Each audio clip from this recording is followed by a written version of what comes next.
আসসালামু আলাইকুম বন্ধুরা। এটা হচ্ছে top load washing machine, Voltas রয়েছে, ভোল্টাস বেকো।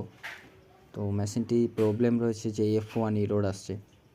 তো প্রত্যেকটা কাস্টমারই একটাই কথা বলে যে মেশিনটি নতুন মেশিন, তো 2 বছরের ওয়ারেন্টি থাকে ভোল্টাসের ওয়াশিং মেশিনের। তো মেশিনটি প্রবলেম হয়ে গেছে। তো প্রবলেম বলতে যে জল আসছে না, তো প্রেসার সেন্সার ফল্ট ছিল। তো আমরা প্রেসার সেন্সার ফল্ট চেঞ্জ করে দিয়েছি। তারপরেও আরও একটা জিনিস ফল্ট ছিল, সেটা হচ্ছে ম্যাগনেটিক সেন্সার। তো ম্যাগনেটিক সেন্সারও যদি ফল্ট থাকে, সে কারণে হচ্ছে মেশিনে জল আসবে না। তো কাস্টমার এইটুকুনি আমাদেরকে বলে যে আমার 2 দিনের মেশিন, 3 মাস 4 মাস হয়েছে মেশিন, কী করে মেশিনটি প্রবলেম হয়ে গেল।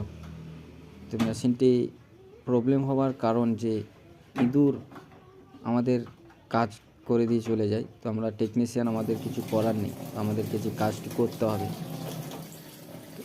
আমরা মেশিনটি পুরো রিপেয়ার করে রেডি করে দিয়েছি। যদি আপনাদের ভিডিওটি ভালো লাগে, প্লিজ লাইক, কমেন্ট, শেয়ার করবেন এবং পেজটিকে ফলো করে নেবেন এবং সাবস্ক্রাইবও করে নেবেন।